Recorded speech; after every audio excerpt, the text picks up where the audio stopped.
अस्सलाम वालेकुम, welcome to my YouTube channel. आज ये एक इम्पॉर्टेंट क्वेश्चन है जिसके अंदर हमारे पास इनफाइनाइट अर्थमेटिक ज्योमेट्रिक सीरीज़ का फार्मूला लगेगा। ज्योमेट्रिक सीक्वेंस क्या होती है, ज्योमेट्रिक सीरीज़ क्या होती है, अर्थमेटिक सीक्वेंस, इस पर मैं डिटेल से बात कर चुका हूँ। ये कैलकुलस का क्वेश्चन है, बज़ैर फर्स्ट ईयर चैप्टर के अंदर भी फर्स्ट ईयर क्लास के अंदर भी ये चैप्टर चौथा मौजूद है, उसके अंदर ये एक साइज का क्वेश्चन भी है।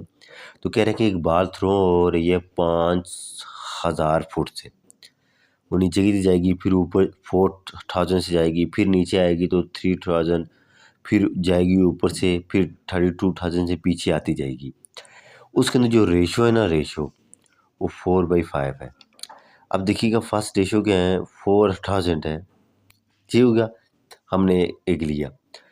4/5 से अगर हम डिवाइड करें तो हमारे पास क्या आता है, यानी कि 3200। हमने कहा है कि फर्स्ट स्टेप ट्रेवल किया 5000 से, सेकंड स्टेप फिर 4000 से आगे, यानी कि फिर क्या होगा अगला, यानी कि बढ़ता जाएगा। ठीक हो गया, ये आई थिंक मेरे पास 90,000 था।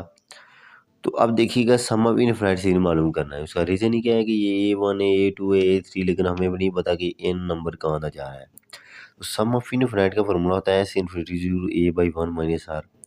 तो आप देखिएगा फर्स्ट स्टेप जो ट्रेवल किया है हमने, उन दोनों को सम किया तो हमारे पास क्या बना, वो 9000 बना था। फिर इन दोनों का सम हमने जब किया 4000 और 3200 का, तो ये 3200 बना था। फिर 3200 और आगे वाले नंबर का करेंगे तो मज़ीद आ जाएगा। तो इसलिए हमने अब A1 जो मेन इनकी एडिंग की है, ये जो ऊपर आपके सामने मेरे ग्राफ शो किया रहा हुआ है, इन दोनों को ऐड करके A1 आया, इन दोनों को ऐड करके फिर A2 आया, फिर इसको तीसरे के साथ ऐड करके A3 आएगा। अब गौर करिएगा, आपके पास जो ए दिया गया है वो 9000 है, R 4/5 गिवन है स्टेटमेंट क्वेश्चन के अंदर। मैंने just A divide by 1 - R उसकी जब वैल्यू पुट की तो ये 1/5 बना, ये फर्स्ट है ऊपर चला गया और 900 से मल्टीप्लाई वो 9000 से, और ये 45,000 आया। ऐसे ही आपके पास क्वेश्चन है कि बार अगर थ्रो हो रही है हाइट से 540 मीटर से ऑन ग्राउंड, उसकी जो रेशो दी गई है 2/3। याद रखिएगा, अगर ना पता चले कि रेशो कैसे इस्तेमाल होगी, जब भी कभी सीक्वेंस की इस तरह स्केयर आ जाए, जब भी कभी सीक्वेंस ये या सीरीज आपकी फ्रैक्शन फार्म में आ जाए, या स्केयर फार्म में आ रही है या फ्रैक्शन में, तो उसमें मैक्सिमम आपकी जो है ना वो ज्योमेट्रिक सीरीज या ज्योमेट्रिक सीक्वेंस का इस्तेमाल होता है। जब एक इस तरह सीक्वेंस जा रही होती है, कंसेक्यूटिव नंबर जा रहे होते हैं, तो इसके अंदर हमें दूर से पता चला कि चाहे 1 है, 4 है, 7 है, 10, तो पता चला 3 का डिफरेंस आ रहा है, तो उसके अंदर अर्थमेटिक सीरीज हमारे या अर्थमेटिक सीक्वेंस लगेगी।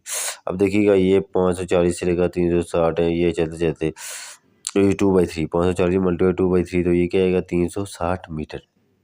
अब एस इन्फिनिटी है, वही बात है, एस इन्फिनिटी क्या आएगा A डिवाइडेड 1 - R।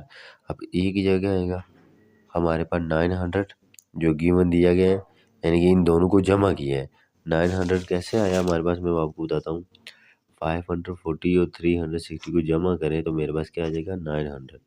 अब 1 - R, R की जगह 2/3, एलसीएम लिया तो 1/3 बना, ये ऊपर जाके थर्ड टाइम मल्टीप्लाई हो तो क्या बना 2700।